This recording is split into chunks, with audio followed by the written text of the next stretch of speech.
Appello della diocesi di Agrigento: non rassegnarsi alla mafia e alle ingiustizie.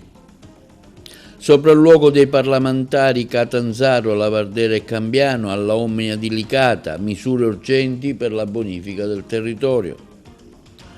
Sopralluogo di Italia Viva e dell'Associazione Mare Amico per denunciare l'erosione della costa a San Leone, misure urgenti per ripristinare i luoghi danneggiati. Convegno su emigrazione ed immigrazione a Santa Elisabetta dell'Associazione Cometa, ricordati i 70 anni di fondazione del Comune agrigentino. Open Day oggi all'Istituto Gallo Sciascia per illustrare i nuovi indirizzi di studio in vista delle nuove iscrizioni per l'anno scolastico 2026-2027. Dissequestrati all'ex presidente della regione Salvatore Cuffaro i soldi trovati nella sua abitazione di San Michele di Ganzaria. Santa Lucia, oggi la festa si festeggia con la Cuccia. Panoramica sportiva degli avvenimenti di calcio della domenica.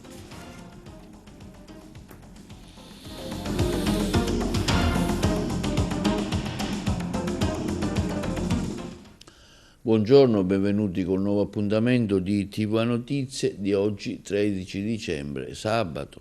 Nell'anno della speranza la rassegnazione che serpeggia nel nostro territorio stride come un insulto al futuro. La rassegnazione non è una virtù ma una colpa, è il peggior nemico della fede, il veleno che ci spinge a credere che l'ingiustizia sia immutabile, portandoci a vivere una mediocrità pigra che accetta il male come destino segnato. Il cristiano è chiamato a essere irrequieto, non rassegnato, il testimone radicale del Vangelo che non accetta l'ingiustizia e genera fermento nuovo è inarrestabile. Questo l'appello che scrive il Consiglio Pastorale Diocesano di Agrigento nella sua nota.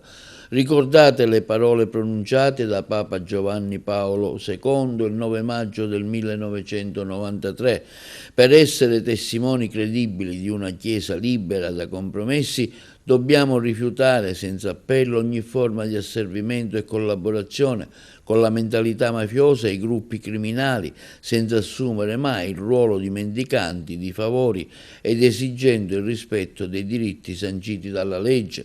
La nota del Consiglio Pastorale Diocesano di Agrigento continua: già nel 1992 l'imperativo all'azione e al non compromesso è stato chiaramente espresso dalla Chiesa agrigentina con il documento Emergenza Mafia, che in modo chiaro e profetico sottolineava l'indifferenza, l'assuefazione e l'omertà come atteggiamenti inaccettabili e con cause di degrado morale e politico di questa nostra terra, ricorda il Consiglio Pastorale di Agrigento. Contro questa mentalità occorre reagire e non essere rassegnati. Il giudizio di condanna non basta più, è necessario un cambiamento radicale per liberarci da una condizione di servilismo e da una cultura di morte che è la mafia. I 3 parlamentari regionali, Catanzaro, Lavardera e Cambiano, hanno effettuato un sopralluogo ufficiale presso l'impianto Omnia di Licata, volto a verificare direttamente le condizioni dell'area, a documentare il perdurare immobilismo istituzionale che continua a configurare, denunciando una potenziale bomba ecologica e un grave rischio per la salute pubblica. Vediamo il servizio realizzato dal collega Cellura Giuseppe da Licata. Ma una bomba ecologica, quello che vedete alle mie spalle, è la dimostrazione che altro che premio custode dell'ambiente ricevuto da Schifani a pochi chilometri da qua. Questo è un premio della devastazione che dovrebbe ricevere ovviamente Schifani. Ho ascoltato e accettato l'invito dei colleghi Catanzaro e Cambiano a venire in questa provincia perché ritengo che l'assessore competente deve venire qui, deve venire a guardare questo disastro e immediatamente risolvere il problema togliendo questi rifiuti, perché i cittadini di Licata non possono più stare a guardare in silenzio quello che è uno scempio a tutti gli effetti. Questa è una ferita aperta ancora per la città. A gennaio del 2026 saranno trascorsi 2 anni da quando divampò questo incendio che ha creato preoccupazione per la città. Non sappiamo degli effetti al di là delle rassicurazioni da parte delle istituzioni che sono intervenute, però quello che i cittadini oggi si chiedono è chi dovrà rimuovere questi rifiuti, chi dovrà mettere in sicurezza quell'area, perché non sono state ottemperate le prescrizioni di ARPA che diceva di coprire quantomeno i rifiuti combusti per evitare il contatto con gli agenti atmosferici. Che cosa hanno fatto le istituzioni locali, che cosa hanno fatto le istituzioni regionali? Nulla, se non impegnare nel 2024 70.000 euro che non sono stati ancora spesi per una caratterizzazione del rifiuto che non è mai stata fatta. Quindi questo sopralluogo ha il valore di accendere i riflettori per tutelare la salute dei cittadini e, come bene diceva l'onorevole Lavardera, altro che premio custode dell'ambiente per il governatore Schifani. È l'ennesimo grido di allarme che raccogliamo da parte di questo territorio.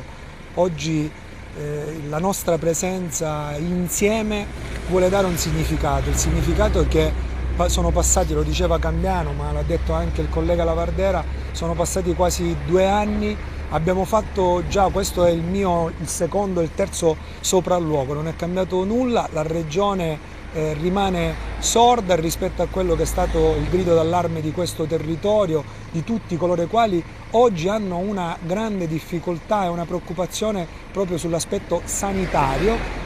Sarebbe stato bello che Schifani qualche settimana fa fosse stato qui a ritirare il premio dell'ambiente insieme al suo assessore, proprio per far comprendere che siamo in una provincia martoriata dal punto di vista infrastrutturale, ambientale, e ancora qualcuno tende a dire sono passati diversi assessori regionali ma nulla è cambiato, soltanto qualche titolo di giornale per dire che c'è qualcosa che fanno, ma di fatto non hanno fatto un bel nulla.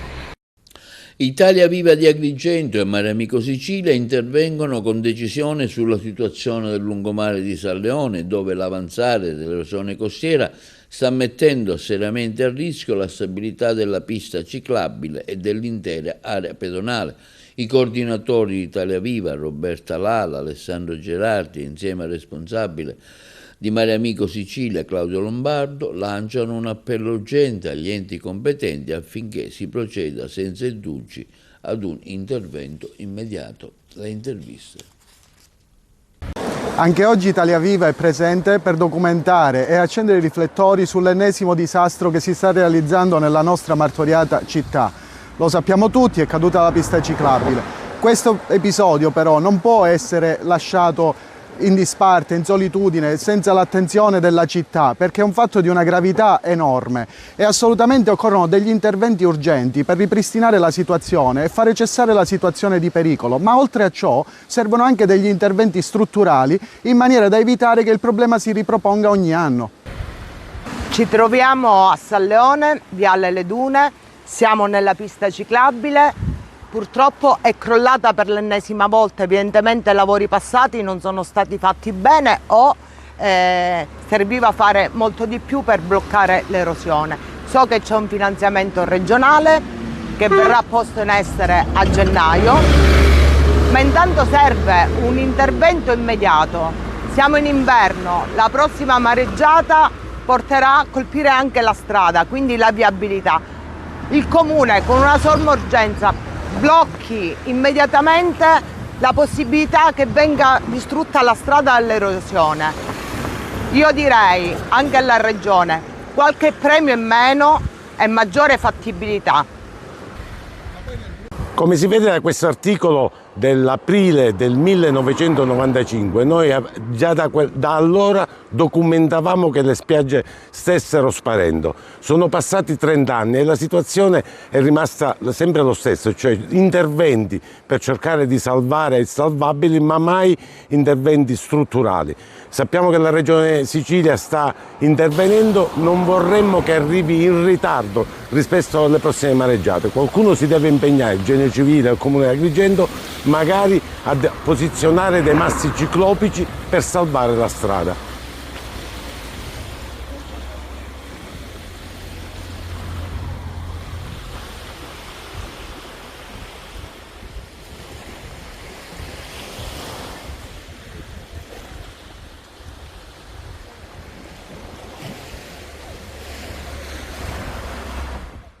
Il Tribunale del riesame di Catania ha annullato il provvedimento della Procura della Repubblica di Caltagirone che aveva convalidato il sequestro delle somme di denaro contante trovate nella tenuta agricola di San Michele di Ganzeria dell'ex presidente della regione Totò Cuffaro, per cui nel frattempo sono stati disposti gli arresti domiciliari.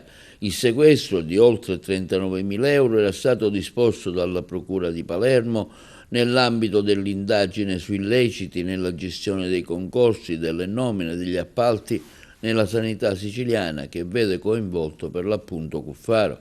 I giudici del riesame, accogliendo la richiesta di Giovanni Di Benedetto e Marcello Montalbano, difensori dell'ex presidente Cuffaro, hanno evidenziato la mancanza di presupposti a sostegno del sequestro, ordinato la restituzione delle somme allora assistito. Il provvedimento dei giudici catanesi segue quello emesso la settimana scorsa dal Tribunale del riesame di Palermo, che aveva annullato il sequestro delle somme trovate nell'abitazione palermitana di Cuffaro. L'intera somma sequestrata all'ex governatore ammontava a 80.000 euro. E nell'ambito delle iniziative organizzate dall'associazione Cometa ETS si è svolto ieri a Santa Elisabetta un convegno dal tema Dall'emigrazione all'immigrazione, nel corso del quale è stato anche discusso sui 70 anni di storia del comune di Santa Elisabetta. Noi abbiamo seguito il convegno, il servizio. L'amministrazione comunale di Santa Elisabetta, diretta dal sindaco Liborio Gaziano, unitamente all'associazione Cometa, presieduta da Emilio Agnello, ha celebrato ieri i 70 anni di storia della cittadina, discutendo del tema Dall'emigrazione all'immigrazione, un tema che attraverso le colte relazioni dell'avvocato Nino Gaziano, Don Giuseppe Doriente, Emilio Agnello, e con una straordinaria performance di Mimmo Galletto ha sottolineato la vocazione all'accoglienza di un territorio che ha visto migrare i suoi figli e dare spazio a tanti altri provenienti da paesi diversi. Iniziativa densa, ben calibrata nei tempi e nei contenuti. Sì, è stato un seminario molto interessante perché rientra appunto in questi festeggiamenti dei 70 anni di fondazione del comune di Santa Elisabetta. L'avvocato Gaziano, che è una personalità pubblica e storica di questo comune, ci ha raccontato tutta la storia dalle origini dell'autonomia fino ai nostri giorni. Abbiamo avuto il contributo del Monsignor Doriente, che diciamo è uno dei, nell'ambito della curia agrigentina, una delle persone che ha avuto più esperienza nei paesi stranieri e anche ha visto nascere il fenomeno migratorio in questa provincia. La serata è stata poi arricchita dagli spunti artistici del mitico Mimmo Galletto, che con la sua poesia dialettale ha portato ed estrinsecato i sentimenti del popolo siciliano rispetto alle tematiche appunto delle emigrazioni. Io mi sono occupato di raccontare quello che la nostra associazione fa qui nel comune di Santa Elisabetta per il tramite del progetto SAI del Ministero dell'Interno. Accogliamo 70 ospiti e beneficiari che provengono da tante parti del mondo, richiedenti protezione internazionale. Questo è il 17° anno che il comune di Santa Elisabetta è impegnato in questa attività. È uscito da poco il decreto di finanziamento per il prossimo triennio, per cui questa esperienza continuerà e dunque immigrazione e immigrazione vanno sempre nella stessa direzione. Sindaco, si è discusso di emigrazione, di immigrazione, ecco, voi gestite qui un rapporto con l'associazione Cometa di immigrati che accogliete da tanti anni, ma l'occasione anche per discutere e festeggiare i 70 anni di fondazione del comune di Santa Elisabetta. Sì, il primo evento, un evento che ha toccato tutti. È stato un evento commovente perché si è parlato della nostra storia dalla nascita ad oggi. Infatti l'incontro era dall'emigrazione all'immigrazione. Devo ringraziare gli illustri relatori perché hanno speso parole meravigliose nei confronti degli illustri emigrati in quelle del Belgio, a Chapelle, in Germania, ma anche nel Sud America e in Canada, ma anche parole toccanti nei confronti degli immigrati.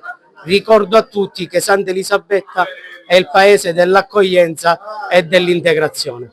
Sì, il sindaco ha voluto iniziare questi festeggiamenti del 70° iniziando con un convegno riflessione sulla emigrazione e sull'immigrazione, proprio partendo dal concetto che Santa Elisabetta era una comunità di emigrati e oggi sta diventando una comunità di immigrati, grazie alla gestione dei centri di accoglienza che il comune che nel comune di Santa Elisabetta operano, e grazie anche al contributo dell'amministrazione comunale di questa e delle precedenti, per consentire a questi ragazzi, ai cosiddetti ragazzi richiedenti asilo, di poter sentirsi integrati in una comunità che fa dell'accoglienza e della solidarietà la propria bandiera. Lei è stato anche uno dei sindaci di Santa Elisabetta.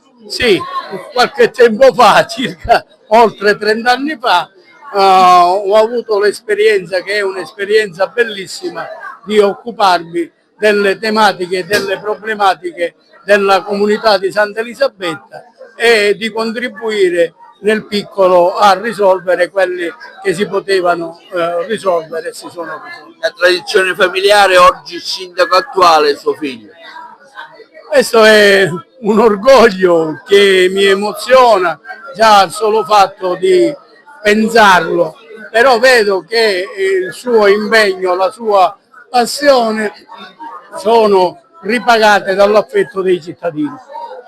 Indubbiamente è un momento importante per il Paese perché rivive tutta la sua storia, quella storia che adesso, diciamo, diventa anche la trasmissione di quei valori alle nuove generazioni e in modo particolare anche a tutti questi che arrivano, perché una volta da qui si partiva, ora ancora si continua a partire, diciamo, ma anche si ricevono le persone, e questo ci deve sensibilizzare che l'uomo può scegliere ed è libero di scegliere dove abitare nel rispetto della persona, dell'individuo, della civiltà e del popolo con il quale si vuole condividere la propria storia. Ecco, qui c'è una comunità da oltre 20 anni, rappresentata dall'Associazione Cometa, di grande accoglienza delle persone che arrivano da oltre il Mediterraneo. Ma perché appunto c'è questo desiderio di socializzare, c'è questo desiderio di assorbire in modo positivo, non di assorbire per annullare, ma di rimettere insieme tutte, diciamo, le esperienze, perché le esperienze arricchiscono sempre. Sì, ho cercato di riproporre quanto più aderentemente possibile l'umore di chi viene, di chi soffre, di chi sta lontano, di chi è affetto dal dolore del ritorno. E ho cercato così di alleviare anche con qualche battuta l'amarezza di chi vive fuori, di chi purtroppo non può vivere nell'ambiente in cui è nato, perché tutti gli altri ambienti che non appartengono alla nascita sono sofferenze. Open Day questa mattina all'Istituto Gallo Sciascia di Agrigento per illustrare le nuove offerte formative dei due plessi scolastici in vista delle nuove iscrizioni per l'anno 2026-2027. Le interviste. Oggi all'Istituto Gallo Sciascia giornata di Open Day per le nuove iscrizioni in vista dell'anno scolastico, dove già abbiamo visto tanti genitori con i prossimi alunni visitare i due istituti con tante offerte. Presidente, ce li sintetizza. Sì, oggi è una giornata in cui il nostro istituto apre le porte al territorio e in modo particolare ai ragazzi dell'ultimo anno della scuola secondaria di primo grado e dei loro genitori, per offrire loro tutte quelle informazioni necessarie per operare una scelta consapevole per quanto riguarda la secondaria di secondo grado che dovranno frequentare. Noi siamo come al solito contenti, orgogliosi di mostrare tutto quello che quotidianamente si fa nelle nostre varie sedi. Da quest'anno la scuola si è arricchita anche delle sezioni, degli indirizzi dell'Istituto Tecnico Ciacia, quindi l'offerta formativa del Gallo Ciacia è diventata veramente molto molto ricca, tale da far sì che la nostra scuola sia realmente un polo tecnico professionale per tutto il territorio di Agrigento, quindi si offre un ventaglio di opportunità ai ragazzi che si apprestano a operare la loro scelta veramente notevole, sia dal punto di vista di indirizzi scolastici, dal professionale enogastronomico ai vari indirizzi del tecnico, meccanica, meccatronica, costruzione ambiente e territorio, agrario, ma poi abbiamo anche l'amministrazione finanza marketing, il turismo, il turistico, abbiamo l'informatico e il nautico. Ma oltre che i corsi serali, logicamente quelli per adulti, oltre a diciamo un'attività didattica basata su un ventaglio di situazioni diverse, e quello su cui si fa veramente leva nella nostra scuola è il corpo docente, costituito da professionisti delle varie branche che lavorano non solo per portare avanti il proprio progetto educativo, ma anche in maniera trasversale, in modo sinergico, in team, in modo tale che tutte le discipline e tutti gli indirizzi traggano beneficio dalle peculiarità di questo corpo docente e delle loro diciamo, professionalità. Ma la cosa che sottolineo, al di là dell'aspetto culturale, educativo, che cura le materie sia del tecnico scientifiche, ma anche quelle umanistico-letterarie, e anche e soprattutto l'attenzione per i ragazzi, per il loro processo di formazione al quale quotidianamente contribuiamo, mettendo in atto in sinergia con le famiglie un approccio basato sull'ascolto, nella consapevolezza che oggi i ragazzi sono molto fragili e spesso attraversando questa età così critica hanno delle difficoltà, e noi vogliamo prima creare un ambiente sereno, tranquillo all'interno delle nostre classi, e i ragazzi sanno che possono trovare in noi educatori un punto di riferimento, perché siamo consapevoli del fatto che solo in un ambiente sereno si possono generare apprendimenti, chiaramente rivolgendo la nostra attenzione massima al processo dell'inclusione, nessuno deve essere lasciato indietro, ma questo lo si intende sia rivolto sia nei confronti dei ragazzi con difficoltà e con fragilità, ma anche nei ragazzi particolarmente eccellenti, per i quali si devono chiaramente organizzare delle attività didattiche che aiutino a sviluppare sempre più i loro talenti. Oggi giornata di Open Day al Gallo Ciacia, qui siamo nello studio del laboratorio multimediale, state facendo già le prove di editing, montaggio, filmati, e con motivo in più per venire in questa scuola. Allora, buongiorno a tutti, sono una studentessa del Leonardo Sciascia della quinta L, classe corso turismo. Allora, un motivo in più per venire qui, sicuramente perché è una scuola che ti forma davvero, grazie anche alle competenze trasversali che ho acquisito e sto acquisendo sempre di più e che poi mi porteranno all'esame di Stato a fine anno. Allora, sicuramente consiglio questa scuola perché allora, l'offerta formativa è la cosa che mi ha colpito di più in realtà quando mi sono iscritta, quindi è un'offerta davvero grandiosa che unisce le materie scientifiche, ma pur essendo un istituto tecnico non mancano le iniziative umanistiche. Abbiamo partecipato al Salone del Libro e abbiamo partecipato anche alle giornate sciaciane. Le giornate sciaciane ci hanno portato alla fondazione Sciascia a Racannuto, con la quale stiamo facendo adesso il progetto nel laboratorio di web marketing. Sono Salvatore Consiglio della quinta L dell'istituto Gallo Sciascia.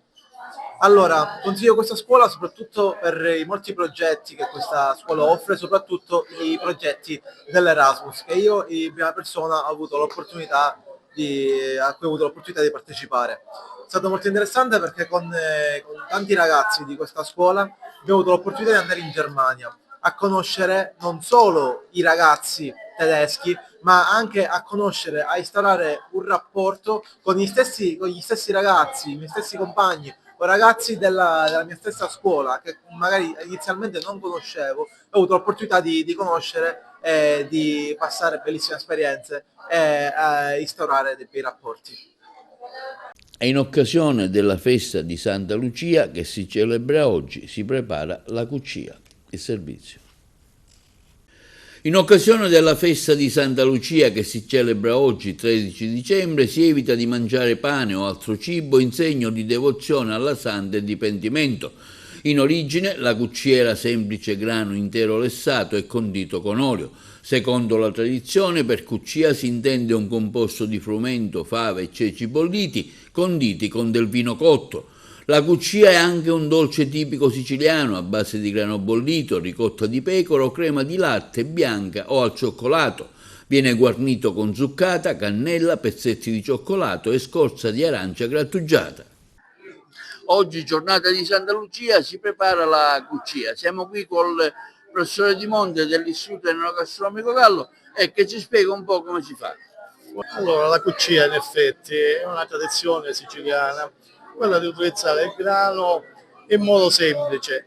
Questa tradizione riporta naturalmente la santa, in quanto naturalmente un periodo di crisi in Sicilia, naturalmente con le navi sono arrivate in Sicilia e quindi hanno sfamato un po' la popolazione. Quindi questa tradizione riporta in effetti la nostra santa, perché in effetti è molto diciamo rinomata, anche come è rievocata sempre ogni anno.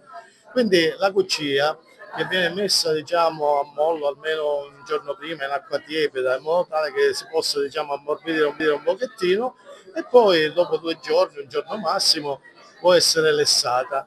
Quindi, ma nella tradizione oramai utilizziamo la cuccia. Una volta naturalmente si consumava in maniera naturale, adesso naturalmente in funzione a quelle che sono le richieste dei giovani e quant'altro, possiamo mettere del cioccolato, del miele, un condimento diverso naturalmente, in modo tale che sia più gradevole, perché in effetti è una tradizione che rievoca un pochettino la santa, ma nello stesso tempo un po' per certi aspetti diciamo i nostri giovani hanno perso un po' questa identità, diciamo, a raffigurarsi con la santa e quindi con le tradizioni. Noi oggi in effetti, dato che è il giorno di Santa Lucia, rievochiamo in questo caso la tradizione con la cuccia e altri prodotti o alimenti della tradizione siciliana, diciamo, come le arancine e quant'altro. Quindi oggi diciamo la giornata dedicata alla Santa, quindi Santa Lucia. Tanti auguri a tutti. Il segretario regionale della FLC CGIL Adriano Rizza interviene oggi sugli accessi alla facoltà di medicina e chirurgia per quanto vogliono accedere alla carriera medica, affermando quello che viene definito semestre filtro altro non è che un meccanismo selettivo posticipato, inefficace e profondamente ingiusto. In Sicilia sono 2.400 gli iscritti e secondo le associazioni degli studenti 7 su 10 rimangono fuori. Un sistema, secondo Rizza, che mortifica le legittime aspettative di ragazze e ragazzi calpestando il loro diritto allo studio. Il sindacato, continua Rizza della CGIL regionale, sottolinea l'assoluta contraddizione di questo modello in un contesto nazionale e regionale che grida alla carenza di medici e personale sanitario. L'Italia e la Sicilia hanno un disperato bisogno di dotare il servizio sanitario di forze giovani e preparate. È miope e controproducente erigere ostacoli così drastici all'interno del percorso formativo invece di potenziare il tutorato, il supporto didattico e risorse per garantire il successo formativo di quanti hanno dimostrato un'iniziale e solida attitudine, afferma Rizza. Linea alla regia per la pubblicità.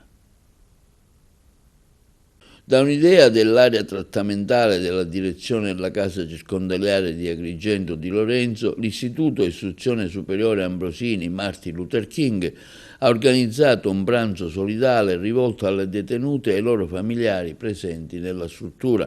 In occasione delle visite, i docenti in cucina e sala dell'Ambrosini Martin Luther King, che svolgono servizio all'interno della casa circondariale, hanno messo a disposizione la loro professionalità e competenza nella realizzazione di questo evento, garantendo qualità, dedizione e attenzione ai dettagli. L'evento, sostenuto dalla dirigente scolastica Mirella Vella, resosi possibile con il supporto di tutta la comunità scolastica, ha voluto essere un momento di solidarietà e condivisione che ha offerto alle detenute e ai loro bambini un momento di serenità, di un'opportunità di incontro e di svago che rafforza lo spirito di collaborazione tra le istituzioni coinvolte e il senso di inclusione e di comunità che l'istituzione scolastica sostiene da sempre.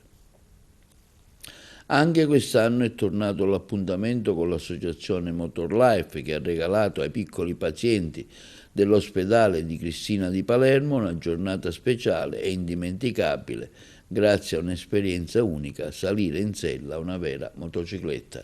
Ce ne parlano meglio i colleghi di Palermo.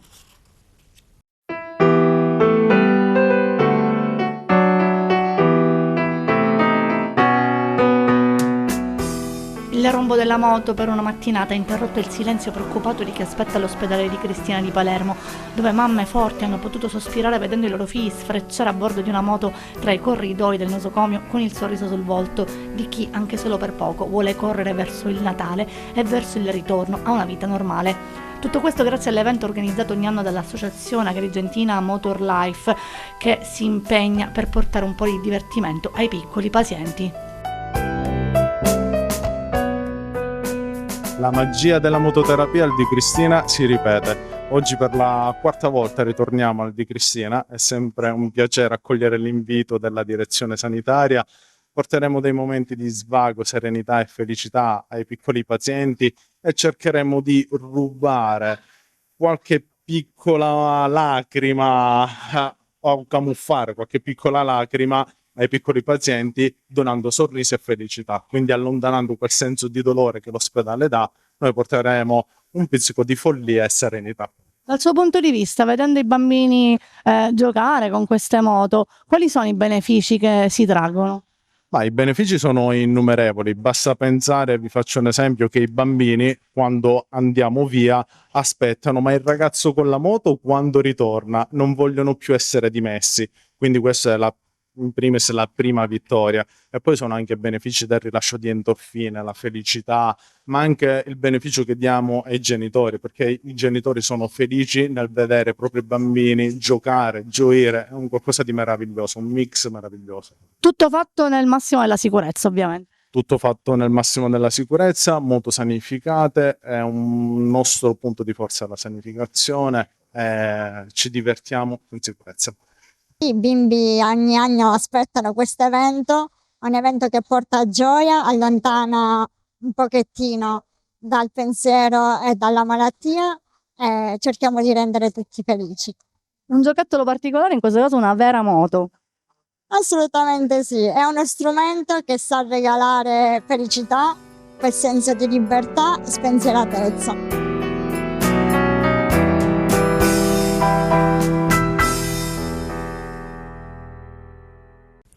La Regione siciliana rafforza il proprio impegno per la tutela della legalità, per il rilancio del tessuto produttivo, con l'attivazione di un nuovo intervento destinato a quelle imprese sottoposte a misure di prevenzione patrimoniali. Con il decreto firmato dall'assessore regionale all'economia Alessandro Dagnino viene istituito un plafond di 4 milioni di euro all'interno del Fondo Sicilia, gestito da FIN-IRFIS, finalizzato a sostenere la continuità aziendale, il risanamento e la ripartenza di attività che, pur trovandosi in una fase delicata di gestione giudiziaria, rappresentano un presidio economico e occupazionale per i territori. Il provvedimento prevede la possibilità di erogare finanziamenti a tasso zero fino a 100.000 euro rimborsabili da 3 a 10 anni, destinate a esigenze di liquidità o a investimenti per la ripresa produttiva. Per le aziende giovani, start-up operanti nell'agricoltura è inoltre prevista una misura aggiuntiva, un contributo a fondo perduto fino a 10.000 euro cumulabile con il finanziamento agevolato. Questa misura consente di dare piena attuazione a quanto stabilito dal governo regionale e approvato dall'Assemblea regionale siciliana e conferma il nostro impegno a sostenere le aziende sottoposte a sequestro o confisca affinché possano continuare a restare sul mercato e garantire i posti di lavoro. Questo quanto dichiarato dal Presidente della Regione Renato Schifani. Passiamo alla cronaca. Continuano ininterrottamente nella città di Agrigento i servizi della Polizia di Stato volti al contrasto dello spaccio di sostanze stupefacenti. Le volanti, unitamente al personale della squadra cinofili della Guardia di Finanza, hanno arrestato un uomo dimorante ad Agrigento. A seguito di una perquisizione all'abitazione dell'uomo, lo stesso è stato trovato in possesso di 6 involucri contenenti sostanze stupefacente per un totale di 27 grammi, 2 bilancini di precisione, un coltello la cui lama risultava essere intrisa di sostanze stupefacente, 3 trinciatori del tipo utilizzato nel frazionamento della droga, 2 barattoli di vetro trasparenti muniti di coperchio di colore rosso. All'esito delle indagini dirette alla Procura di Agrigento, l'uomo è stato tratto in arresto per detenzione ai fini di spaccio di sostanze stupefacenti e è stato sottoposto agli arresti domiciliari. Questa volta è successo in via Papa Luciani, ancora un furto in un'abitazione ad Agrigento. Anche nell'ultimo caso i ladri hanno approfittato della momentanea assenza dei padroni di casa e hanno agito indisturbati. Probabilmente è stata usata la chiave bulgara, visto che non sono stati rilevati segni di scasso, esattamente come già era accaduto in un appartamento di Monserrato. L'ipotesi che i furti sia opera della stessa persona e banda non è da escludere. Spetterà ai carabinieri che si stanno occupando delle indagini di fare chiarezza. L'ultimo raid è stato compiuto infatti l'altro pomeriggio. I malviventi si sono intrufolati in uno stabile di via Papa Luciani, appena dentro hanno rovistato dappertutto, poi hanno trovato e portato via monili d'oro per oltre 11.000 euro e banconote per alcune centinaia di euro. A fare l'amara scoperta della visita dei ladri è stata la proprietaria, una casalinga di 35 anni. Sul costo sono posti i militari di sopralluogo per il rito. Assolto perché il fatto non sussiste, lo ha deciso con questa formula il giudice monocratico del Tribunale di Agrigento Antonella Ciraulo per un pensionato di 77 anni di Grotte, accusato di avere perseguitato una praticante avvocato di 32 anni. L'uomo era finito a processo con l'accusa di stalking. La presunta vittima, costituitasi parte civile con l'assistenza dell'avvocato Gianfranco Pilato, non ha ottenuto il riconoscimento dei danni. L'imputato era difeso dall'avvocato Giovanni Salvaggio. A processo per fatti simili è finito anche il figlio dell'anziano.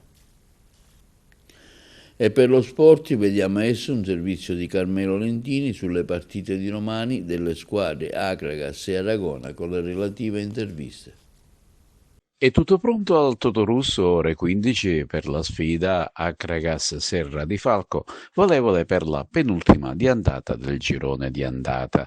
Al Giro di Boa poi mancherebbe solamente la super sfida con il Priolo Gargallo in programma domenica 21 dicembre, il cui risultato potrebbe dare una seria indicazione per il proseguo del torneo. La compagine nissena del tecnico Gianfilippo Di Matteo lo scorso turno del campionato ha superato agevolmente i ragazzi del Gela con un secco 9-2. La gara poi è terminata in anticipo a causa di un numero troppo ridotto di calciatori ospiti schierati. Da parte akragantina, dopo gli arrivi della scorsa settimana con Gatto e Vitelli, hanno salutato 3 calciatori, vale a dire Indelicato, il portiere Sansone ed Erbini. Un divorzio, vogliamo sottolinearlo, consensuale, richiesto a quanto pare dagli stessi atleti che chiedevano di essere utilizzati maggiormente. A questo punto si prospettano nuovi arrivi all'orizzonte? È una domanda che ricorre frequentemente. Il calciomercato comunque è aperto e potrebbero esserci delle novità in entrata. La sfida Acregas Serra di Falco sarà diretta da Tommaso Piccitto di Ragusa, collaborato da Salvatore Motta di Siracusa e Gabriele Nicosia di Palermo. Per quanto riguarda invece il girone A, ciclo di gare molto importante per l'attuale capolista Aragona, che dopo aver superato Gemini e Margheritese si accinge a duellare fuori casa con l'attuale seconda forza del campionato, vale a dire l'Alcamo. Insidia a parte, la squadra del presidente Monreale intende concludere la parte finale dell'anno in crescendo e al Catella è previsto un forte numero di tifosi al seguito. Interessante trasferta anche per la Margheritese, che se la vedrà nella vicina Partinico contro il locale Atletico. Gioca fuori anche il Gemini in provincia di Trapani con il Fulgatore, mentre l'unico a giocare tra le mura amiche è proprio il Casteltermine, che si troverà dinanzi il fanalino di coda, vale a dire Terrasini Monti.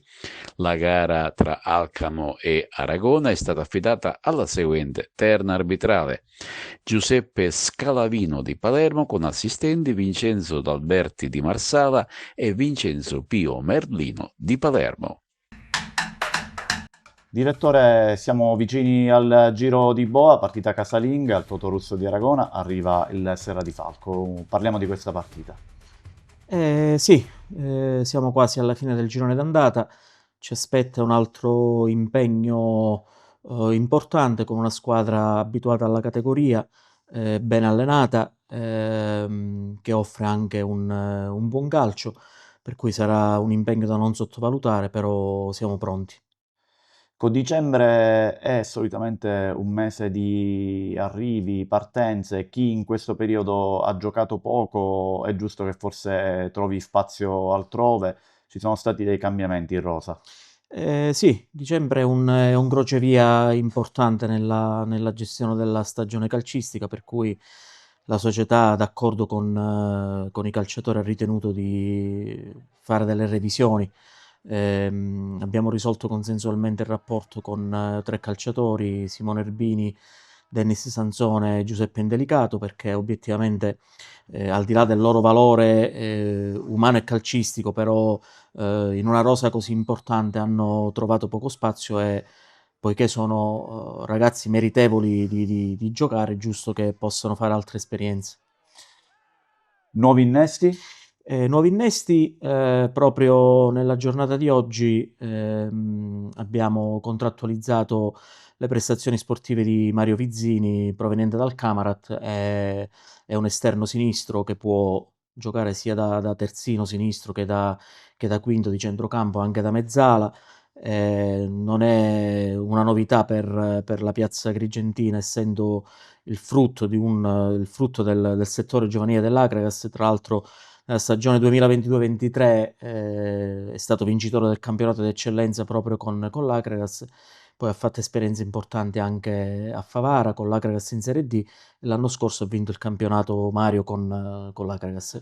Siamo felici di riaverlo con noi perché può dare un contributo importante. In panchina andrà ancora Dino Di Rosa, non potrà sedere in panchina mister Sebbi Catania. Una squalifica lunga fino a marzo, l'abbiamo già detto, lo sappiamo, ma che cosa è successo per meritarsi una squalifica così lunga? Che cosa è accaduto esattamente?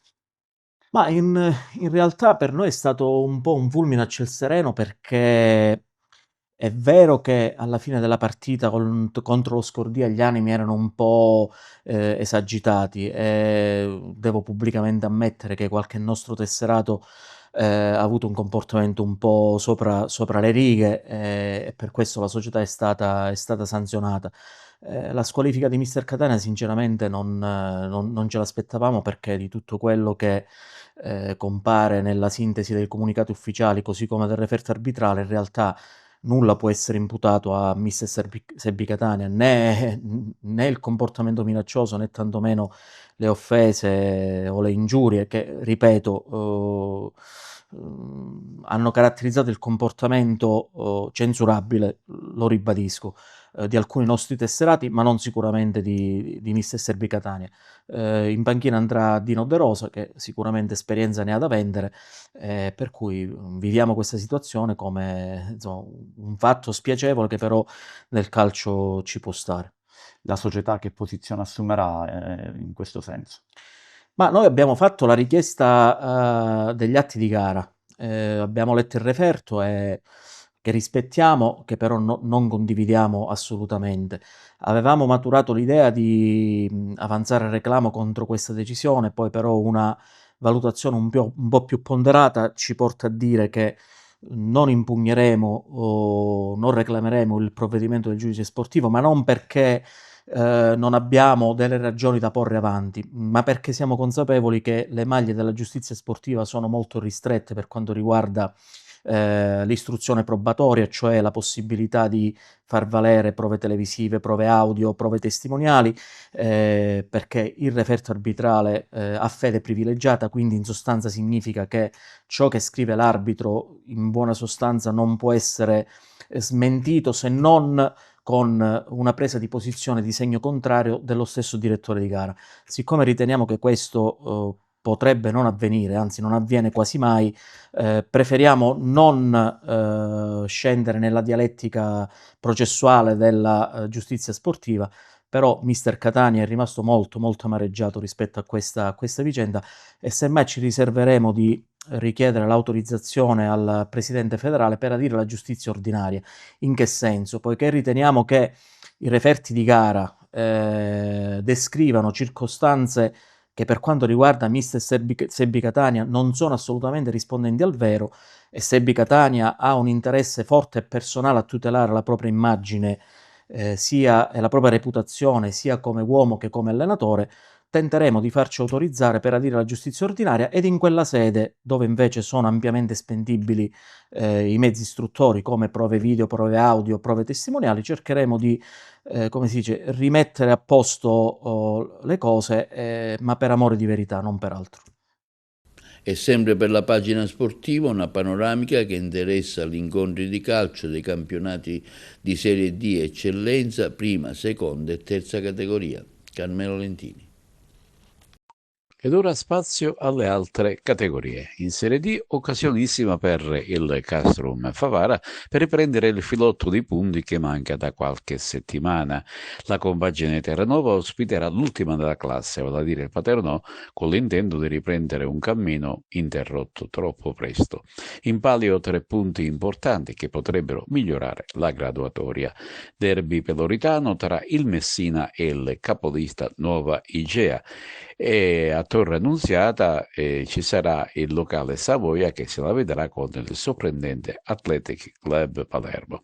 La Nissa di Ciccio Di Gaetano se la vedrà invece in casa con il Sambiase, mentre la Sangataldese sarà ospite della Vigor Lamezia. Infine la Regina si scontra con la Cireale. Per quanto riguarda il campionato d'eccellenza Girone A, è il giorno di una grande partita. Unitas Sciacca Licata, una sfida tra cugine entrambe che si trovano nelle alte sfere e che cercheranno di superarsi a vicenda.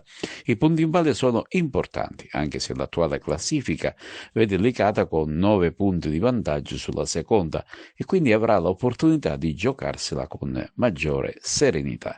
Torna in casa invece il Camarat per ospitare l'Accademia Trapani, nel tentativo di guadagnare i 3 punti in palio e inserirsi nella griglia playoff. Ed ora ancora un salto più indietro e ci occupiamo del campionato di prima categoria Girone B che si è improvvisamente infiammato grazie alla performance di alcune compagini.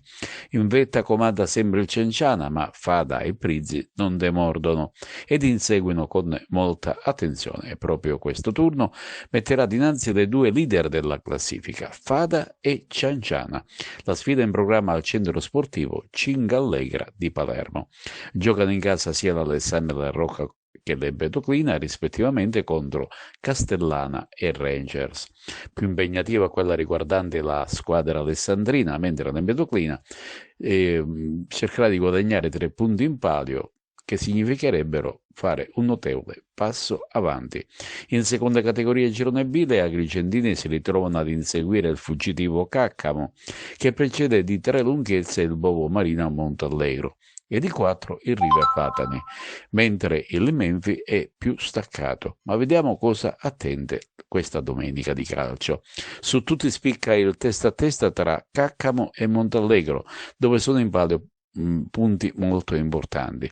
Sarà fuga per la compagine palermitana in caso di vittoria. Ecco perché il Bovo Marina dovrà moltiplicare gli sforzi contro un avversario ben lanciato. Si anticipa invece a questo sabato il confronto tutto agrigentino tra Menfi e Favara. Ed ora concludiamo con la terza categoria. Si ritorna in campo dopo una breve pausa e che riparte con una nuova capolista, vale a dire il Pro Ribera, che precede di 1 punto l'Atletico Agrigento e di 2 il Real Favara. La compagine crispina sarà di scena a Canicattì, mentre l'Atletico Agrigento sarà sul terreno di gioco dell'Atletico Burgio. Infine lo Sporting Acregas, che ha perso qualche posizione, gioca al Collura contro i padroni di casa del Ponte di Ferro. E questo è tutto per l'edizione odierna di TV Notizie. Vi ricordiamo che i programmi TVA si possono vedere in tutta Italia sul canale 268, il digitale terrestre per chi ha le Smart TV, in streaming sul sito www.televideoagrigento.tv e il telegiornale sul canale 93 di Video Sicilia alle ore 15, alle 20 e replica la mattina alle 9.